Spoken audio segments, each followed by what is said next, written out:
Greetings. You're watching Septum Sin vs. the World. I'm Septum Sin. I'm here with Kotobuki Jake. Right. And we're here for another pickup video.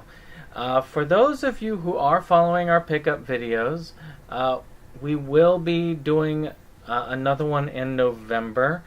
We do have a delay. I've got things going on this Halloween season, and we're just having to move it forward. It may be, I will be keeping up with the releases. It might just be me. I don't know how we're going to do that. You said you might be out next week? As far as I know, I'll be here. Don't know. know. Oh, yeah. Well, if I'm lucky. They're running a contest. There we go. Contest. Yeah.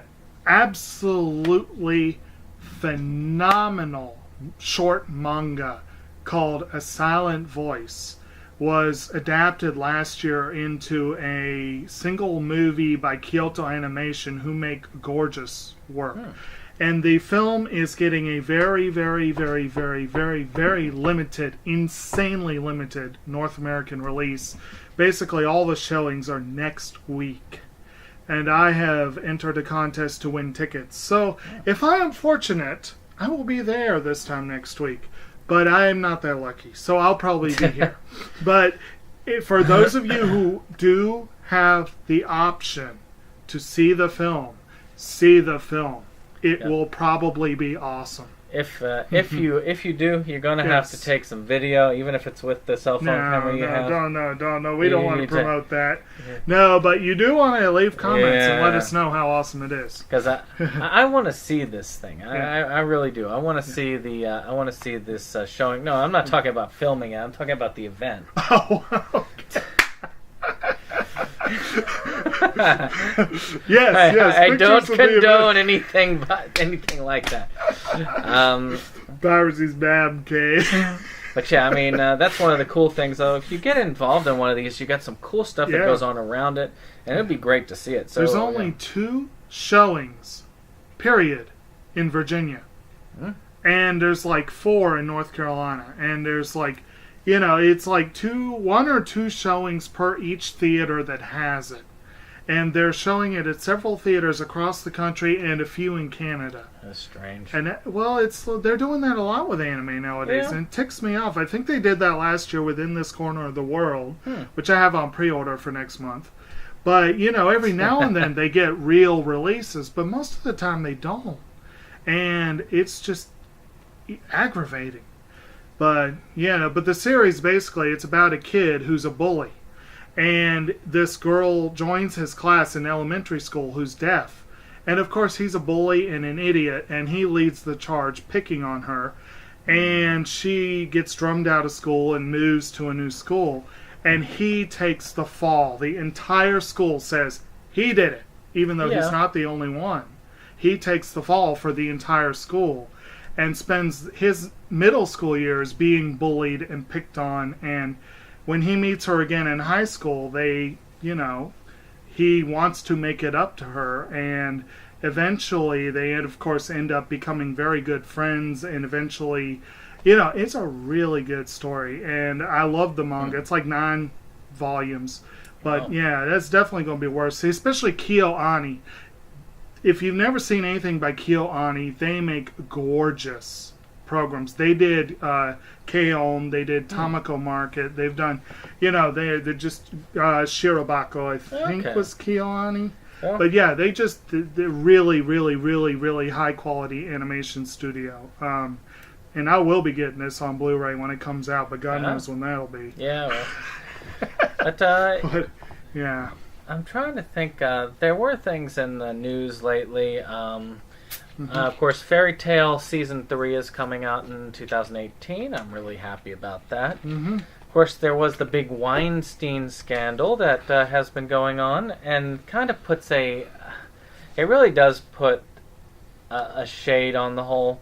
But it really, to me, it's just been there. It's always been there. I mean, it's always been controversy, and you've just gone on. I mean, shoot, one of the, the director of Rosemary's Baby, for instance, he's been. I mean, he's had. Well, he's never been able to get back in the country again because of the statutory rape charges. This is a thing that happens. They get power, and they do their thing, and it's a shame because they're terrible people who do these things. Well, and it's also a shame because it's hard to decide where you draw the line between, like Weinstein, he lost his job. He's been kicked out of the academy. He's the second person ever kicked out of the academy. Even Roman Polanski and some of these other people are still in the academy. Surprising. Bill Cosby hasn't been kicked out of the academy. And a lot of people this week are saying, like, well, what about Polanski and Cosby and Woody Allen and people like that? And it's like, well, from what I understand, Weinstein he apparently topped them all. Yeah. And he had power. So that's one of the things that makes it even more... Yeah, that was the... But, of course, one of the other things is, like, well, what a double standard we have that this guy loses everything and another guy gets elected president. So it's like, it's kind of... It's a big issue for this country that we all need to work on big time. Mm-hmm. And this week brought it to the fore, but so it's kind of something everyone's thinking about and talking about, but it's kind of, I'm at the point where it's like, well, let's see how this will play out. I'm curious as to whether this is going to continue to cascade, right? Whether more people are going to lose a lot more of their ability. Mm-hmm. I mean, I know there's a renewed fervor with Woody Allen. The guy who plays Arthur on The Tick, God, what's his name? You know the new Tick? Yeah, the new Tick. I hadn't heard anything about that. He apparently is in one of the Woody Allen movies. Oh, okay. The new one that's coming out. Oh. And he's been talking crap, saying, I didn't want to do it. He's a rapist, and I believed all this stuff, and he's a terrible person. I regret doing it, but I was going to do it because, I wanted to test something out, but I'm sad that I did it. And I'm thinking to myself, this doesn't sound right to me. Yeah. That sounds more like, I can get attention, or feeling guilty now that, all this stuff is out. Yeah, and that's another thing, is knowing which part is people seeking attention and which part is people genuinely airing grievances that they thought they couldn't air before, and which part is just, whatever. But anyway, that's but one of the most messed up parts is how many people are using it as a way to show evidence that Hollywood is evil. And I'm like, no, this happens everywhere. Oh, yeah. It's just anywhere that you find people in power, you're going to have this sort of level. It's just rooting those people out, kicking them to the curb, and keep rewarding those people who do the right thing. Yeah. But as far as things have come out, what have you been watching lately these days? I've had a few fun ones. Actually, a few nights ago, I watched the movie when I went this spring to see Your Name. I was one of a dozen people at the showing. No, it might have been 24. I guarantee you 90% of the people who were in line with me went to see one particular movie. And I saw it this past week. It was the new remake of an old George Burns movie called Going in Style. Huh. And it's Michael Caine, Alan Arkin, Morgan Freeman, supporting roles by Anne Margaret and Christopher Lloyd, and it's great. It's not high art by any means, but it is a fun movie. It's a lot of fun. And I've also been up on my Halloween viewing. We didn't do a pickup video last week, but a couple weeks ago I finally watched I still haven't seen the new one, the old It. I finally saw It. And last week I knocked out another holiday classic. I finally saw Fright Night. And that was a lot of fun, too. I enjoyed it. Oh, Fright Night's awesome. It was kind of interesting seeing Prince Humperdinck as a smarmy vampire. Yes. I told you, it was a good movie. It's got some slight bloody areas, but it's not as bad as all that. And it's pretty decent horror / comedy. Yeah. I really was a fan of it. Yeah. For me, it's been really, for the most part, it's been binging Are You Afraid of the Dark, the old Nickelodeon series. I've been really just hitting that one hard, and I'm trying to get that done. I'm trying to do these Halloween reviews. We're getting ready to get into the Exorcist series that I've got there. I'm rewatching. I've rewatched the first 2 Scream movies. We're trying to do some horror, just some basic horror things. Of course, Friday the 13th. We watched Friday the 13th. Of course. But I didn't even think about that. Trying to get the general gist of things going. I mean, you can probably see a little jack-o'-lantern up in the corner in the back here that I've redecorated for Halloween. You just won't see any of it here. So I guess we'll get started with this time's viewings. Sorry, did you want to go first this time around? Or? Oh, I could, especially since my first 2, are strongly related to my other big news thing for the week, which is here in the area there are a lot of festivals. It's one of the areas that we can take pride of as a community. A lot of festivals, and one of the big ones is the Richmond Folk Festival. I've never been before, and I always kind of was like, I'll get there one of these days. And for some reason this year I was like, I gotta go to that. So I did. And one of the reasons I had to is that the one act, there were a couple I was like, I think I know that name. The one act I knew was a group that I had heard on, I'm almost certain, Prairie Home Companion a few years ago. Oh, God. And I'd actually picked up one of their CDs. And it's a group that bills themselves as hot jazz and western swing. And it's not really fair to say it's one or the other. It's kind of both. And it's a trio called the Hot Club of Cowtown. And you gotta love that name. I mean, but you know, and they explain, they're like Hot Club for the hot jazz, Cowtown for the western swing. You know, that's where the name comes from. But it's a name that sticks in your mind too, you know. And I had a CD called Devilish Mary. That's a really fun CD. There's exactly one album of theirs out of like 15 in the library system. And I've listened to that one a couple times. They were one of the few, I got to see 5 acts perform at the festival, and they were one of the ones I got to see the whole show. They were the first of 3 I got to see the whole show, and it was about a 1-hour set, and I was like right in front of the stage, which is awesome. And then afterwards it got even more awesome.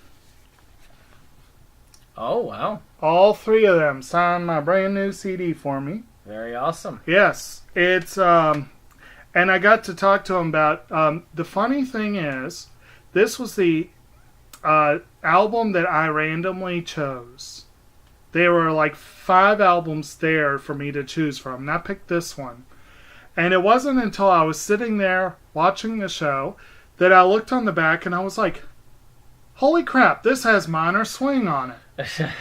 Minor Swing is an old Django Reinhardt tune that's one of my favorite instrumentals. And what's even funnier is that when I went to play that song for someone who said they didn't recognize the name of the song, my computer accidentally put it immediately to Minor Swing. It was on random. That was the one that came up. But one of the other ones that they did during the show was Dark Eyes, which is an old Russian folk tune. That's on this album.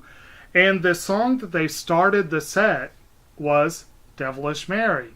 I just thought that was hilarious. I was like, that's so perfect. And I told them afterwards, and they're a trio. They're virtuoso instrumentalists, you know. And anytime you get to see virtuosos live, it's impressive, you know.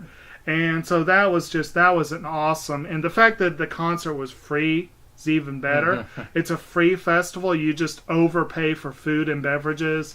And they have donations, which, you know, I donated, you know, but it's really cool. You know, that was you know, and I'm mixing it up a little. We don't do a lot of CDs on here. Actually, I'm not even sure we've done one yet. But we do mixed media here, so CDs, and I have a second one coming up in a minute. I didn't. I don't know. I know you've done video games. I thought I did Mini Boss. I might not have done Mini Boss because it's still sitting in the car. I don't know. But I do have to do that one eventually. Anyway, so there you go. Yeah. Oh, just as a heads up, as you notice, I'm wearing my Rebel Gaming Club t-shirt. We are actually going to be guesting on one of their episodes, Rate My Junk number 4, when that comes out. So if you're a fan of the Rebel Gaming Club and you're over here, more power to you. You'll see some of us over on their channel a little bit. And, of course, if you're lucky enough to have come here from the Rebel Gaming Club after seeing the wonderful episode we filmed, then welcome to you and glad to have you stick around a little while. Mm-hmm. And, of course, if you are some of those few people who do not know the Rebel Gaming Club, who somehow found your way by stumbling and getting over to this site, you're awesome. You're great people. But check them out. They're an awesome group. One of the inspirations I had for starting my channel, I'm going to, towards Thanksgiving, do a list of like 10 YouTubers that really inspired me, that I really considered great. And that's one of the groups that I would definitely put on that list. So, I guess it's my turnaround. It is. So, those of you who actually did catch it before it got taken down, there was Motel Hell. This was one of my earlier on reviews. It's actually a classic. This one was the Scream Factory release. I had to get it when it was on sale. They did a sale over the summer. $10 for this. It's easily worth $10. Old classic film, slasher cannibals. I mean, you can't get... Actually, slasher country cannibals.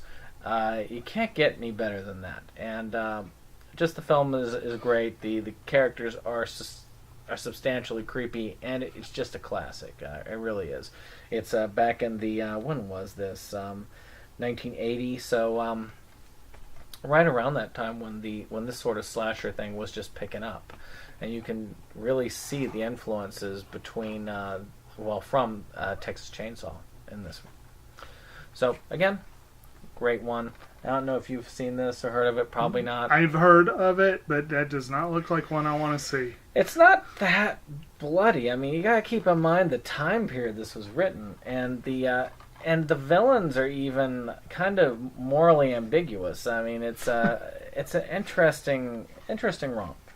Interesting romp. That's one way to put it. Yeah, romp into like cannibalism. Speaking of romping into cannibalism, yes, that often happens in the green fields of America. No. Well, have you gotten a hold of Far Cry 5? I heard that's one that you do get into the green fields of America with hillbilly cannibals. Well, anyway, I got to see 5 acts at this festival. I wish I could have gotten CDs for all of them, but money, you know. But I saw an old aging soul singer who was nonetheless very impressive. His name is Don Bryant. He apparently wrote lots of hits for people over the years. And then Betaya Machado, I don't remember the full name of the band. It's a long one. Afro-Venezuelan music, very interesting. And a Persian tar singer named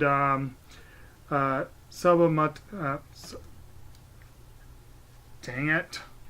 I knew this was going to happen when I was in. Saban, there we are. Sorry, Saban Motalebi. And she had an accompanist with her. So I covered my bases pretty well with different world musics. Greenfields of America is Irish folk music, and it's very, very good.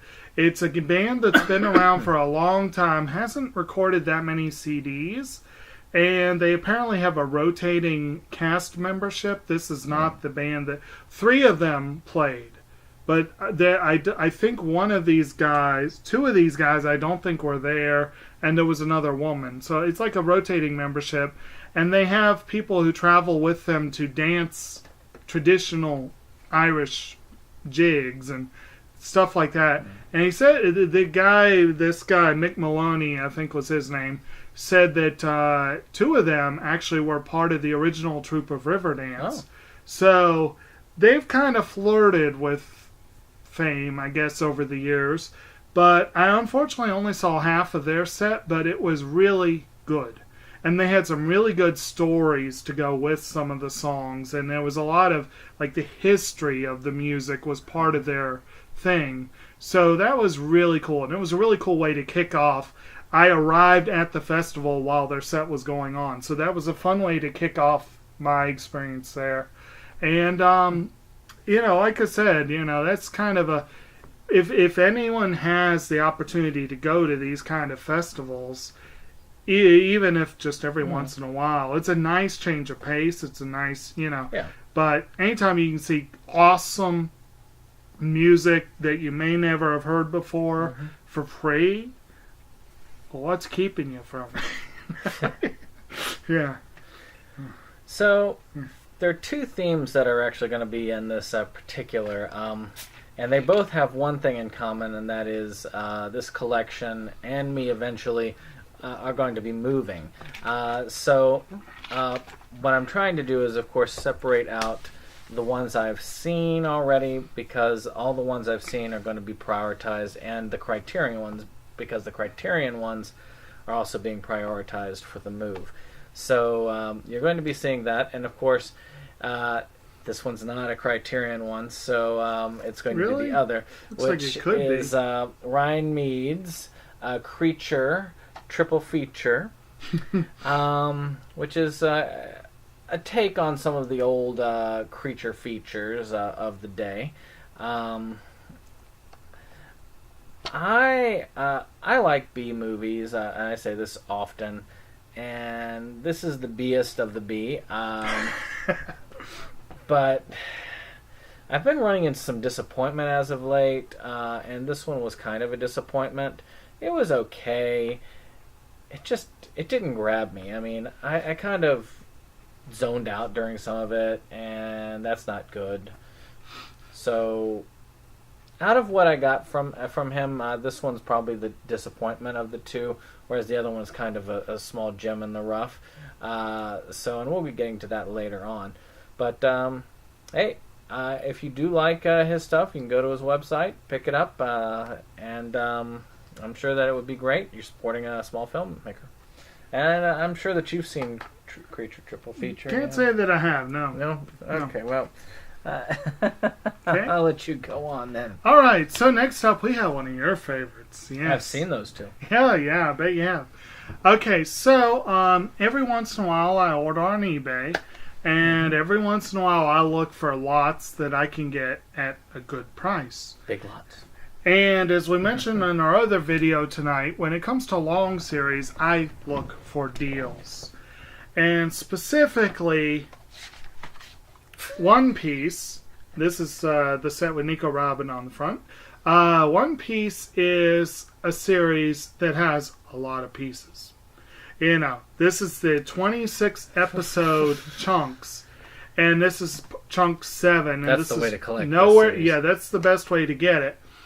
I have set for myself a limit of no more than $15 per volume for this series. That is difficult to achieve. But every now and then I achieve it. And I actually won an auction on eBay. Unfortunately, contained a lot of volumes I already own. They'll be probably Christmas. Well, I can't say presents because I only get my money back. But we have friends who want them. I just have to find a price they're willing to pay. Actually, if you're giving a present to somebody who needs them, then that saves you money on the gift. So that's true. Yeah. I may do that. We'll see how that plays out. But anyway, I already owned much of this, but I got volumes 1 through 5, which I already owned. 7, 8, 10, and 11. I already owned 6, 9, 10, and 13. So I now have the first 11, and these are the ones that I needed out of that pickup. 7, 8, and 11. So, like I said, Nico Robin, the Straw Hat Crew. No idea who that dude is. I want to say that's Water 7. Who is that dude? That's actually one of the few I've read further in the manga. I don't know. Yeah. Which is sad because I hate the show. And it is kind of sad. And I've got more of the anime. It's one of those areas of just if you consider something important, it's sometimes worth having in a collection. A good example, American Beauty, one of my least favorite films of all time. I would say it's in my bottom 3. right there, right over there with Mr. Jingles. And strangely enough, it was in my top 3. let me see there. Probably isn't anymore, but it's up there. But it's one of those that, you've got to have it in the collection because it is an important movie. Mm-hmm. I mean, Mr. Jingles isn't necessarily that important a movie, so I don't really consider that in my... I'm not even sure if I still have it in my collection, which is fine. If it's not, it's fine. It's bye-bye. 5 years from now, you're going to go, Dad, damn it, why did I get rid of Mr. Jingles? I know. Well, the... just another quick thing is like the... I guess... Well, I do have to sell off some of them to keep that $15 thing. Yeah. But I could do it like super cheap. So we'll see. Super cheap. We'll see how that goes. But anyway, let's move along. We got. So Criterion. Yeah. This one's Supperless. Yeah. A Soderbergh film. Yeah. He's had his hits and he's had his misses. And his weird films. And this is probably one of those weird films. I've been wanting to actually get a hold of this for a long time. Mm-hmm. I mean, it's cool looking. I like the cover. I like the name. It just, I don't know. It just speaks to me as this, which is good because I believe it deals with psychosis of some sort in it. Yeah. So, to me, Criterion sale. This came down to about $10 on DVD. It was worth getting for that price. What kind of goodies do they have on that one? It was not $3.99 as is per this price tag. That's kind of a part of the cover. Oh man, if only it was. So I mean, you got high definition transfer. There's a little bit there. Some commentaries, trailers. You'd think they'd do a little bit more because of the age of the film, but still, That was one that kind of sunk under the radar after its release, and art house people knew about it, but I knew about it, but I can't recall that I ever saw a copy. Well, like, not just watch, I can't even remember seeing a copy. So, that's kind of... Yeah, like I say, it caught my eye, and I wanted it, so I ended up grabbing it during the sale. Okay. Well, one that I know you're fond of is one of those classic films that sadly I have never seen before.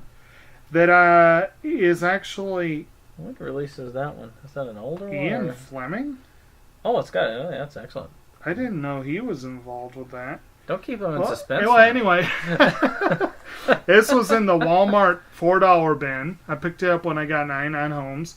But this is a Dick Van Dyke classic film called Chitty Chitty Bang Bang. Oh, yeah. And, it says in Ian Fleming's Chitty Chitty Bang Bang. That somehow the author of Bond does not come to mind when I think of this.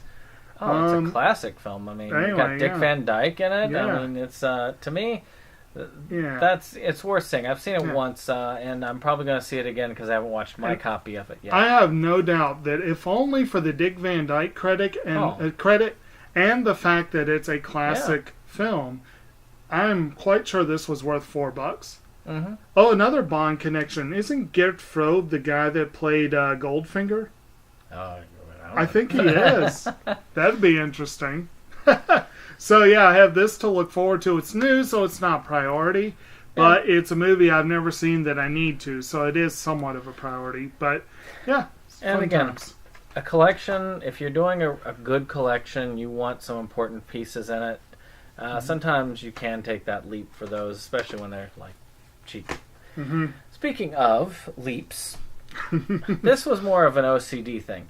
And these reviews are up. This is actually an entire series. There's a playlist on these, and that is the Skeleton Key series.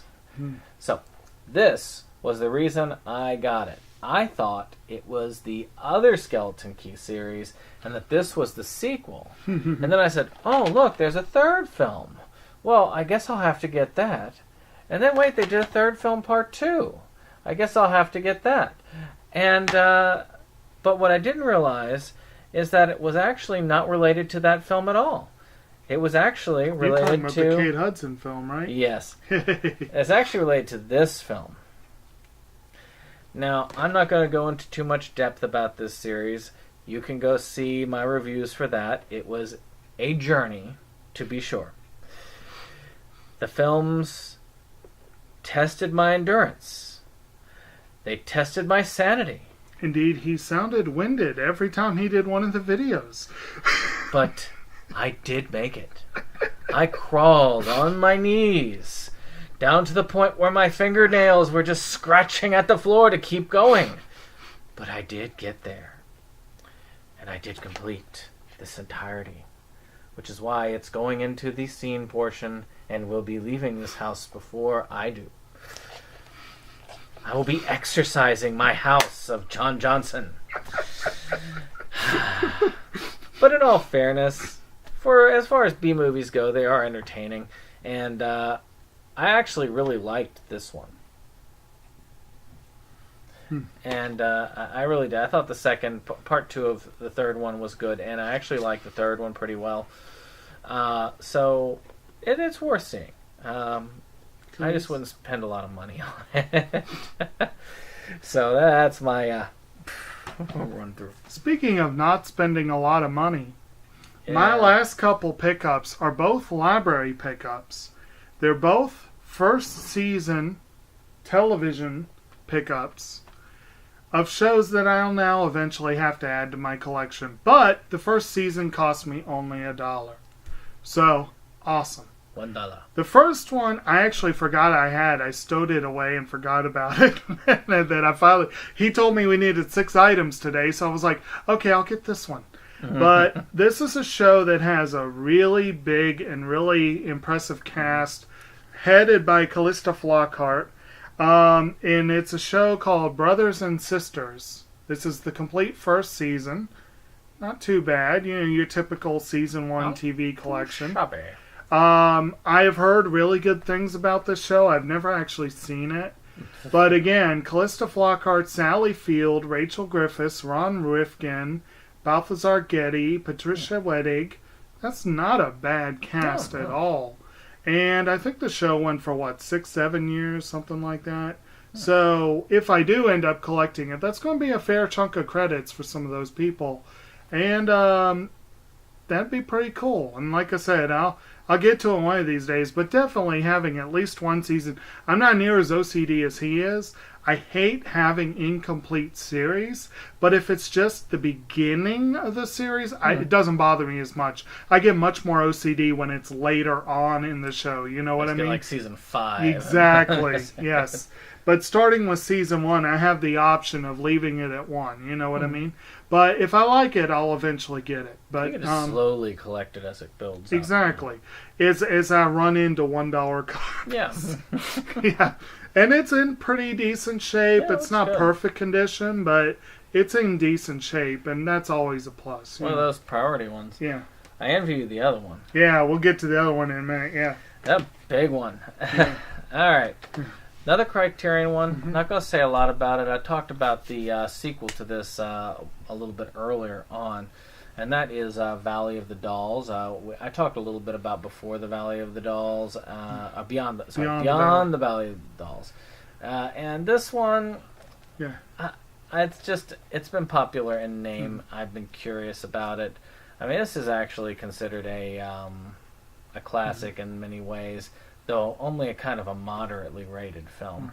But I wanted to see it. I've been wanting to see it ever since hearing about it, and now I can. And Criterion Sale has made that for me. Thank you, $14 Criterion Sale thing. And it's got a lot of got decent. Look at all the special features. Yeah, it's got a lot on there. Yeah. So I mean, you got a lot of good stuff on there. I mean, you guys can see that too. You see all that special features right there. That's all good there. And as we saw in the previous pickup video, he talked about. I actually ended up picking those up the same week by accident. Not Criterion. This was just like But I get to look forward to those. But weird postscript that I don't think we mentioned, and I don't know if you went back and noticed this. Do you know who is credited with the screenplay for Beyond the Valley of the Dolls? No. It's Roger Ebert. Oh, really? Yeah.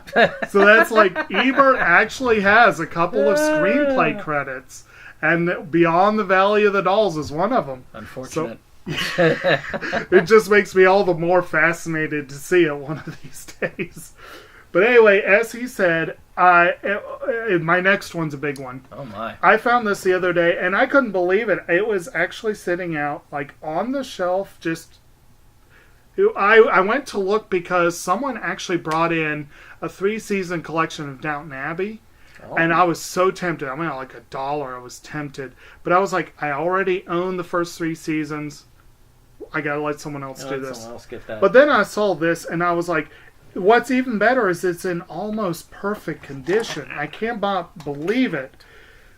I am a big fan of the limited amount of HBO that I've seen. Most of what I've seen has been great. True Blood got a little soapy fast, but I do have the first 2 seasons. I loved Bored to Death. I've seen 2 seasons so far of Boardwalk Empire, and I'm loving it. Mm-hmm. I've seen 1 episode of The Sopranos, and I loved it. One show that has been huge, that everyone is talking about, that I have not even seen. I've not even seen 1 episode, but now I will. I managed to get for $1 the first season of Game of Thrones.